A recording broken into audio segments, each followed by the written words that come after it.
Yeah, I just thought of two other things that you can do to improve your art skills, and one is don't compare yourself to other artists, and the other is fail. Mm-hmm. You have to fail as an artist in order to become a good artist. So you're going to draw a lot of terrible, terrible things. Don't feel like everything you do is something that has to go up on social media or you have to show anybody anything. Like you can just do it and bomb miserably and then it's just done. Like no one needs to know you did it. But then you just move on to the next thing. Because I have way more bad art than I have good. And I think that's probably for everybody. Like if you're counting like over a long period of time, I've done way more stuff that I'm not happy with than the stuff that I am, and that's part of being good at anything, I think. Yeah. So yeah, don't be afraid to suck.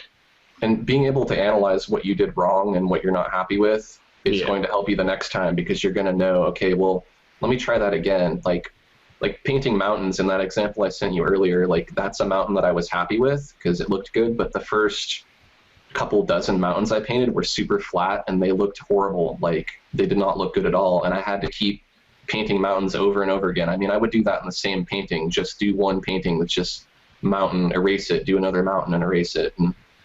And that's why artists always see the flaws. People talk to me and they think I'm insane because they're like, oh, I really like XYZ painting. I'm like, yeah, it's good, but I could have done this better. That comes from that mindset. You have to understand what you did wrong and where you can get better. And if you're going to continue to grow as an artist, because you're never really done with this, you're always going to see the flaws. You're always going to see, like, well, I could have did this better, that better. That's why any artist that's really kind of worth his salt isn't exactly happy with everything. Yeah. It's really kind of twisted to think that way, but all the good artists I know, they're never like, man, I'm good. I don't know any artists that are like, man, I'm great and I'm done practicing. I think I've got this. Like, no, everyone's always striving to get just that little bit better, and that's where that comes from. Is the failures from before, learning from them. Like, well, nothing's really changed. I've gotten better, but that brass ring's still out there, and I'm still going for it. And this is what I need to improve on. Mm-hmm. So fail. I think we all look at our work and say, anything over this age, chances of me liking it, out the window.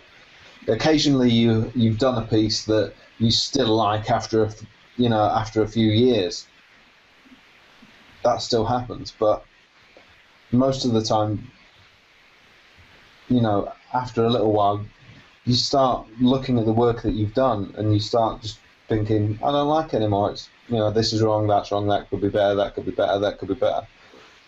Yeah, it's part of it. If you're going to try to be an actual good, productive artist, I think it's impossible to look at old work and not be like, what was I doing?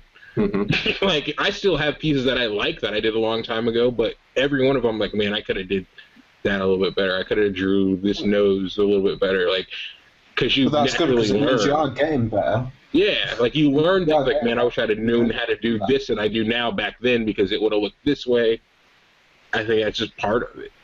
And I think people need to realize that as far as being an artist, like I feel like talent's important, but it's not that important. Like it's more about the persistence and the mindset and the hard work. Like none of us jumped out at 8, 9, 10 doing these master works. Like everybody's drawing comic books and little, cartoons on notebook paper. That's how everybody starts, and so that's everybody's starting point. It's just you keep going. That's where we're at. It's not, none of us are special. I think all kids can draw. It's just that most kids stop drawing. Yeah, that's the only thing we did. We didn't quit. Everybody draws when you're a kid. It's part of like kindergarten and things like that. Everyone does art. We just happen to not stop. That's the difference. Yeah, it's an easy thing. I just wasn't good at anything else. Yeah, it's what I've always wanted to do.